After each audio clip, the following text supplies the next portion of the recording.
Fala galera, beleza? Agora aqui dando continuidade a mais uma parte, hein? Eu estou trabalhando na questão dos pezinhos da estrutura. Então, digamos assim, não vai ser uma coisa inteiriça.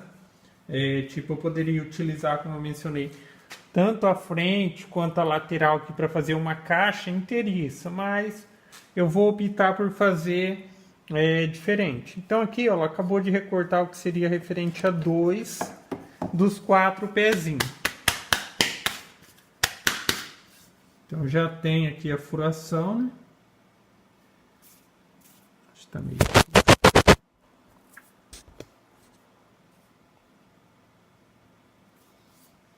Já tem a furação por onde vai o tubo. Aí, na verdade é assim. Então, daqui vai sair uma lateral com mais ou menos 10, que vai emendar lá do outro lado. Então, seria se posicionasse aqui, como está a máquina aqui, ó. Então, vai ter um aqui.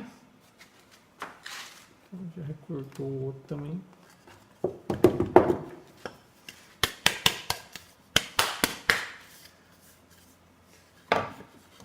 Então, vai ficar mais ou menos assim, ó. Um de cada lado. Aí vai ter a junção aqui na frente e vai ter a junção que sai aqui do lado. Até por isso tem a furação aqui. Enfim, as peças elas são unilateral, entendeu? Por mais que só esteja furado aqui, isso daqui vai virar tudo furação vazada. Então depois eu virando vai ser exatamente a mesma coisa. Mas também fica essa dica na questão de, às vezes, se fosse questão de furo, não fosse um furo vazado e tal, ficar atento na hora de fazer duplicar a peça, porque às vezes, por exemplo, se fosse o caso aqui, eu desenhei 2 peças idênticas, mas se elas fossem utilizadas assim, uma do lado da outra, elas seriam utilizadas assim, ó. Então estaria errado. Então tem que espelhar a peça. Tem que, na hora de desenhar, espelhar ela para ela ficar invertida. Mas aqui não tem nada a ver porque vai ser furo vazado. Depois que tiver vazado vai ser a mesma coisa. E agora eu vou dar continuidade nisso daqui. Vou só substituir a madeira aqui. Essa questão que eu falo. Entendeu? Essa maquininha aqui, cara, é excelente. Só que essa área pequenininha que mata. Por exemplo... aqui 2 pecinhas de 15 por 15. Elas têm 15 por 15. Eu só consigo fazer 2. Isso que é o único defeito. Não defeito. Quando a máquina foi projetada, ela foi projetada para trabalhos pequenos. Mas eu digo assim, a única coisa ruim para mim. Porque, enfim, uma área de trabalho maior, você já coloca uma chapa aqui e você vai alterando. Por exemplo... por mais que eu só tenha desenhado 2. Se fosse maior, eu poderia desenhar 4 no programa e enviar para a máquina, ela recortaria 4. Mesmo só desenhando 2, se fosse uma área de trabalho maior, o que eu faria? Aqui ela está tratando como ponto 0, 0. 0 de X e 0 de Y. Quando você dá o comando, ela vai recortar essas 2 peças. Beleza. Então recortou. Se eu tivesse uma chapa maior e a minha máquina já estivesse com a área de trabalho maior, o que eu faria? Eu movimentaria a máquina até aqui, ou que seria já passando desse limite desse recorte, com uma diferencinha um pouco mais para cá, e zeraria a máquina novamente. Então ela entenderia que aqui é o ponto 0 e recortaria mais 2 peças aqui, beleza? Mas nesse caso, quando se tem uma área de trabalho maior... já dá para desenhar todas as peças. Só nenhuma questão que esse ponto de zerar e recortar, digamos assim, que você esteja no limite do seu material ali, e estou dizendo limite assim, o material que você vai trabalhar. Você fala, eu só tenho 2 chapas, não posso perder nenhuma peça. Ou no máximo eu só posso perder uma peça. Então é mais seguro você fazer o procedimento de desenhar uma peça. Então você vem, recorta essa peça, muda o ponto, recorta outra peça.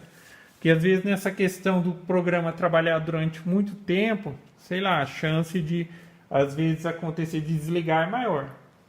Estando tudo ok, isso não vai acontecer. Mas, por exemplo, agora recente que eu adquiri um outro CPUzinho. Então pode ver que tem o de baixo ali e tem o de cima. Aquele de cima ali, ele é um processador muito mais lento e tal, mas está quebrando um galhão. Agora parou, mas aquele de baixo lá, que era até um PCzinho mais ou menos, o que acontece? Ele estava desligando, não sei, que às vezes nem compensa arrumar, entendeu? Mas eu acho que é o processador que está esquentando, então esquentava, ele desligava. Então desligava. Já aconteceu muitas vezes de desligar no meio do trabalho. Assim, o desligar no meio do trabalho, neste caso aqui, não é nem tanto problema. O problema é assim, o problema é se ele não desligar, se ele só der uma travada. Então vamos supor, o computador dá uma travada, o programa dá uma travada, a máquina se movimenta e sai do ponto. Beleza, então o que era para fazer um recorte exatamente aqui onde faz, ele faz 1 centímetro para cima. Aí já perdeu a peça. Porque na questão de, por exemplo, se fosse só o caso desligar, como eu utilizo o Mac 3, vamos supor que fosse um trabalho demorado e tal, já tivesse recortado a primeira e tivesse entrado na segunda peça, já tivesse começado e de repente o computador desligou, seja por falta de energia ou alguma coisa. No Mac 3 você pode abrir o programa que você, o arquivo que você desenhou, por exemplo, o arquivo dessa peça, e avançar o processo pelas linhas. Num primeiro momento a máquina fica parada, então você vai lá, vai avançando pela tela lá, dá para você saber em que ponto está. Então você vai movimentar lá entre linhas, ou seja, entre linhas de comando, até que chegue no ponto que você próximo do ponto que a máquina parou, beleza? Então você começa um pouquinho antes, daí dá lá um comando Run for here, ou continue daqui, traduzindo já, beleza? Daí ele vai avançar o programa, na hora que você der ciclo start, ele vai se movimentar até o local lá, vai parar e vai esperar uma confirmação para continuar. Só que nessa questão é importante que a fresa esteja levantada, porque às vezes se você esquecer de fazer esse procedimento com a fresa baixa, às vezes ele vai lá e quebra a fresa. Então lembre disso. Mas ele vai dar uma parada e tal, você dá o comando, ele já continua, entendeu? Quando se utiliza o Mac 3, simplesmente desligar ou parar não é o problema. O problema é se der uma travada e a máquina perder, perder passo. Ou seja, ela vai começar a recortar no lugar errado. Beleza? Mas é isso aí então, galera. Vou substituir aqui, vou recortar as outras duas. As chapas de interligamento aqui, as travessas, pode dizer travessas, eu vou abrir na serra circular, muito mais prático, até porque aqui não teria tamanho suficiente. Mas eu vou abrir na serra circular e dar continuidade. Aquela questão que eu falei, que precisa fazer o conserto do eixo X, tem que fazer a peça do eixo Z também e tal. Mas é isso aí, galera. Então, gostou do vídeo? Dá um joinha, se inscreve no canal, que assim que possível eu estarei postando mais vídeos e a continuação dessa sequência. Falou?